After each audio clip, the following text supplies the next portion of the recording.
Hello everyone, once again welcome back to my YouTube channel. ഇന്നത്തെ വീഡിയോയിലൂടെ നിങ്ങളുമായി share ചെയ്യാൻ പോകുന്നത്, നിങ്ങൾ സ്നേഹിക്കുന്ന വ്യക്തി നിങ്ങളുമായിട്ട് ഇമോഷണലി അറ്റാച്ച്ഡ് അല്ല നിലവിൽ എന്നുണ്ടെങ്കിൽ ആ ഇമോഷണൽ അറ്റാച്ച്മെന്റ് ഇൻക്രീസ് ചെയ്യുന്നതിന് വേണ്ടിയിട്ട് നിങ്ങൾക്ക് ഇനി പറയാൻ പോകുന്ന ടിപ്സ് നിങ്ങളുടെ ലൈഫിൽ അപ്ലൈ ചെയ്ത് നോക്കാം. ഒരു പക്ഷേ ഒരു ടൈം വരെ നിങ്ങളുമായിട്ട് വളരെ അറ്റാച്ച്ഡ് ആയിരുന്ന, വളരെ ഇമോഷണലി അറ്റാച്ച്ഡ് ആയിരുന്ന ഒരു വ്യക്തിയായിരിക്കും. ചിലപ്പോൾ എന്തെങ്കിലും ഒരു സ്പെസിഫിക് ആയിട്ടുള്ള കാര്യം കൊണ്ട് അത് അവരുടെ മനസ്സിൽ വളരെയധികം തട്ടിയത് കൊണ്ടായിരിക്കാം ചിലപ്പോൾ നിങ്ങളുമായിട്ട് ഒരു അകലം കാണിക്കുന്നത്. അപ്പൊ അങ്ങനെയുള്ള സാഹചര്യങ്ങളിലൊക്കെ ഈ ടിപ്സ് വർക്കിംഗ് ആണ്. നോക്കാം. ഒന്നാമതായി ചെയ്യേണ്ടത് അവരുടെ പ്രോബ്ലം എന്താണ് എന്നുള്ളത് അണ്ടർസ്റ്റാൻഡ് ചെയ്യുക, മനസ്സിലാക്കുക എന്നുള്ളതാണ്.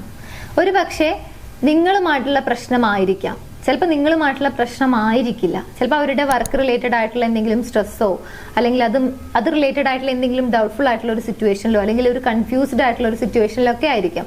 പക്ഷെ പല ആളുകളും ഇത് പ്രകടമാക്കുന്നത് പല രീതിയിലാണ്. അപ്പോൾ ഓപ്പോസിറ്റ് നിൽക്കുന്ന വ്യക്തി വിചാരിക്കാം അവരുമായിട്ട് എന്തോ ഒരു അകൽച്ചയിലാണ്, അല്ലെങ്കിൽ മാനസികമായിട്ടൊരു അകൽച്ചയിലാണ്, ഇമോഷണലി ഇപ്പോൾ അറ്റാച്ച്ഡ് അല്ല, പണ്ട് അങ്ങനെ ആയിരുന്നു, അങ്ങനെയൊക്കെയുള്ള ഒരു തോന്നലായിരിക്കാം. പലപ്പോഴും ഇതൊരു ഗസ്സിംഗ് ആണ്. അപ്പൊ അവരുടെ പ്രശ്നം എന്താണ് എന്നുള്ളത് മനസ്സിലാക്കാൻ സാധിക്കുകയാണെങ്കിൽ അതെപ്പോഴും നല്ലതായിരിക്കും. ഇതിനു വേണ്ടിയിട്ട് ഒരു പക്ഷെ പല ആളുകൾക്കും ഇത് എങ്ങനെയാണ് ചോദിക്കുക എന്നറിയില്ല, അല്ലെങ്കിൽ അത് ചോദിച്ചു കഴിഞ്ഞാൽ ഇനി കുറെ കൂടി കോംപ്ലിക്കേറ്റഡ് ആവുമോ പ്രശ്നം എന്നൊക്കെ സംശയമുള്ള ആളുകൾ ഉണ്ടായിരിക്കും. അപ്പോൾ നിങ്ങൾക്ക് ചെയ്യാൻ പറ്റുന്ന ചെറിയൊരു കാര്യം, നിങ്ങളുടെ ഭാഗത്തുനിന്നുണ്ടാകുന്ന ഒരു പ്രശ്നമായിരുന്നു, അല്ലെങ്കിൽ എന്തെങ്കിലും പറഞ്ഞതോ അല്ലെങ്കിൽ ഏതെങ്കിലും ഒരു കാര്യം ഇഷ്ടപ്പെടാത്തത് കൊണ്ടാണോ ഇങ്ങനെ പെരുമാറുന്നത് എന്നുള്ളത് മനസ്സിലാക്കാൻ എപ്പോ മുതലാണോ നിങ്ങൾക്ക് ആ വ്യക്തി ഇങ്ങനെ ഇമോഷണലി അൺഅവൈലബിൾ ആണ് എന്ന് തോന്നിയത്, അതിന് മുമ്പായിട്ടുള്ള ഇൻസിഡന്റ് എന്താണെന്നുള്ളത് ജസ്റ്റ് ഒന്ന് ഓർത്തെടുക്കാൻ സാധിക്കുകയാണെങ്കിൽ ഒരു പക്ഷേ നിങ്ങളുടെ ഭാഗത്തുള്ള എന്തെങ്കിലും മിസ്റ്റേക്ക് ആയിരുന്നു, അല്ലെങ്കിൽ നിങ്ങൾ പരസ്പരം സംസാരിച്ചതിൽ എന്തെങ്കിലും പ്രശ്നം പറ്റിയതാണോ എന്നൊക്കെ മനസ്സിലാക്കാൻ ഇത് സഹായിക്കും. എനിവേസ് അവരുടെ പ്രശ്നം എന്താണ് എന്നുള്ളത് മനസ്സിലാക്കാൻ ശ്രമിക്കുക എന്നുള്ളതാണ്. രണ്ടാമത്തെ കാര്യം, നിങ്ങൾക്കിടയിൽ എന്തെങ്കിലും പ്രശ്നങ്ങൾ ഉണ്ടെങ്കിൽ അത് പറഞ്ഞ് അവസാനിപ്പിക്കുക എന്നുള്ളതാണ്. ഒരു പക്ഷേ അത് പ്രസന്റിലുള്ള എന്തെങ്കിലും പ്രശ്നമായിക്കൊള്ളണമെന്ന് യാതൊരുവിധ നിർബന്ധവുമില്ല. ചിലപ്പോൾ പാസ്റ്റിലുള്ള എന്തെങ്കിലും പ്രശ്നങ്ങളായിരിക്കാം, ചിലപ്പോൾ ഒരു 1 വീക്ക് എഗോ അല്ലെങ്കിൽ ഒരു 1 മന്ത് എഗോ 2 മന്ത് എഗോ ഒക്കെ ഉള്ള കാര്യങ്ങളായിരിക്കാം. ചിലപ്പോൾ അത് ഹീല് ചെയ്യപ്പെടാതെ അല്ലെങ്കിൽ പ്രോപ്പറായി കമ്മ്യൂണിക്കേറ്റ് ചെയ്യാതെ പറഞ്ഞ് അവസാനിപ്പിക്കാത്ത എന്തെങ്കിലും ഒരു പ്രശ്നം കാരണവും ഇങ്ങനെ ഇമോഷണലി അറ്റാച്ച്ഡ് അല്ല എന്ന് തോന്നിപ്പോകാറുണ്ട്, അല്ലെങ്കിൽ പല ആളുകളും ഇങ്ങനെ ഒരു ബുദ്ധിമുട്ട് അനുഭവിക്കാറുണ്ട്.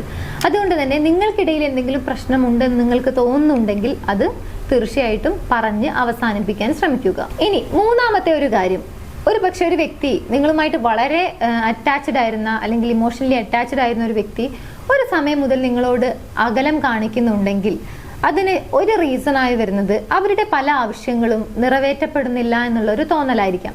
എസ്പെഷ്യലി സ്ത്രീകളുടെ കാര്യം എടുക്കുകയാണെങ്കിൽ അവരുടെ എന്തെങ്കിലും ആഗ്രഹം അല്ലെങ്കിൽ എന്തെങ്കിലും ആവശ്യങ്ങൾ പ്രോപ്പറായി നടക്കുന്നില്ല, അവർ ആഗ്രഹിക്കുന്ന രീതിയിൽ അല്ലെങ്കിൽ അവർ ഉദ്ദേശിക്കുന്ന രീതിയിൽ നടക്കുന്നില്ല എന്നുള്ളൊരു തോന്നൽ വന്നു കഴിഞ്ഞാൽ പലപ്പോഴും അവർക്ക് ആ ഒരു ഇൻസെക്യൂരിറ്റി ഫീൽ ചെയ്യാറുണ്ട്.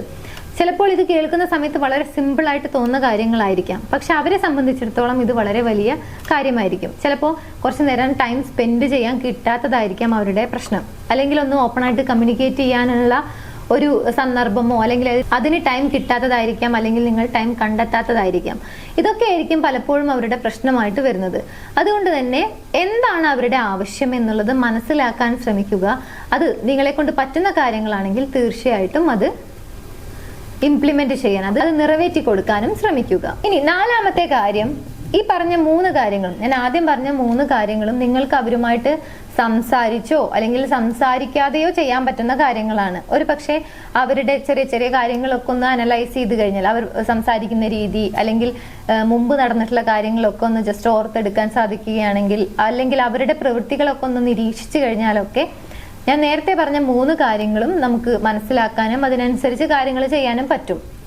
ഇനി നാലാമതായിട്ട് ചെയ്യേണ്ടത് അവരോട് ഓപ്പൺ ആയിട്ട് കമ്മ്യൂണിക്കേറ്റ് ചെയ്യുക എന്നുള്ളതാണ്. സംസാരിക്കുക. എന്താണ് ആക്ച്വലി പ്രശ്നം, അല്ലെങ്കിൽ നിങ്ങൾക്ക് ഇങ്ങനെ ഒരു പ്രശ്നം ഫീൽ ചെയ്യുന്നുണ്ട്, അതായത് ഇമോഷണലി ഒട്ടും അറ്റാച്ച്ഡ് അല്ലാത്ത രീതിയിലാണ് ഇപ്പോൾ എനിക്ക് ഫീൽ ചെയ്യുന്നത്, അതിന്റെ റീസൺ എന്താണ് എന്ന രീതിയിൽ നിങ്ങൾക്ക് അവരോട് ചോദിക്കാം. അതാണ് അവിടെ ഓപ്പൺ ആയിട്ട് കമ്മ്യൂണിക്കേറ്റ് ചെയ്യേണ്ടത്.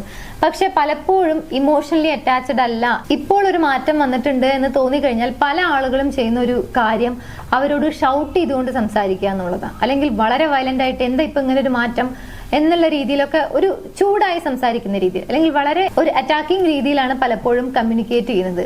അത് ആ ഒരു പ്രശ്നത്തെ കൂടുതൽ വേഴ്സ് ആക്കി മാറ്റുക മാത്രമാണ് ചെയ്യുക. നിങ്ങൾക്ക് ഒരു പ്രോപ്പർ സൊല്യൂഷൻ ഒരിക്കലും ഇങ്ങനെ കമ്മ്യൂണിക്കേറ്റ് ചെയ്ത് കഴിഞ്ഞാൽ കിട്ടില്ല. മാത്രമല്ല ആ പ്രശ്നം കുറെ കൂടി ഇൻസെക്യൂർ ആയി പോകും എന്നുള്ളതാണ്. അതുകൊണ്ട് തന്നെ വളരെ സമാധാനപരമായിട്ടായിരിക്കണം സംസാരിക്കേണ്ടത്. സോ സമാധാനപരമായിട്ട് അവരോട് കാര്യങ്ങൾ എന്താണെന്നുള്ളത് കമ്മ്യൂണിക്കേറ്റ് ചെയ്യുക. നിങ്ങളുടെ ഫീലിങ്സ് വളരെ ജെന്യൂൻ ആയിട്ട് ഓപ്പൺ ആയിട്ട് അവരോട് കമ്മ്യൂണിക്കേറ്റ് ചെയ്യുക. സ്വാഭാവികമായിട്ട് ഓപ്പോസിറ്റ് നിൽക്കുന്ന വ്യക്തി നിങ്ങളോട് സംസാരിക്കും എന്നുള്ളതാണ്. സോ ഇത്രയും കാര്യങ്ങൾ ഇമോഷണലി അറ്റാച്ച്ഡ് ആയിരുന്ന ഒരു വ്യക്തി പെട്ടെന്ന് നിങ്ങളോട് അകലം കാണിക്കുന്നുണ്ടെങ്കിൽ ആ പ്രശ്നം ഫിക്സ് ചെയ്യുന്നതിന് വേണ്ടിയിട്ട് ഈ പറഞ്ഞ ടിപ്സ് ഒക്കെ നിങ്ങളുടെ ലൈഫിൽ നിങ്ങൾക്ക് ഇംപ്ലിമെന്റ് ചെയ്ത് നോക്കാവുന്നതാണ്. ഈ വീഡിയോ നിങ്ങൾക്ക് യൂസ്ഫുൾ ആണെങ്കിൽ മറ്റുള്ള ആളുകളിലേക്ക് ഷെയർ ചെയ്യാൻ മറക്കരുത്. എൻ്റെ യൂട്യൂബ് ചാനൽ നിങ്ങൾ ആദ്യമായാണ് കാണുന്നത് എന്നുണ്ടെങ്കിൽ, പുതിയ വീഡിയോസ് കാണാൻ താല്പര്യമുണ്ടെങ്കിൽ ചാനൽ സബ്സ്ക്രൈബ് ചെയ്യാനും മറക്കരുത്. മറ്റൊരു വീഡിയോയിൽ കാണാം. താങ്ക്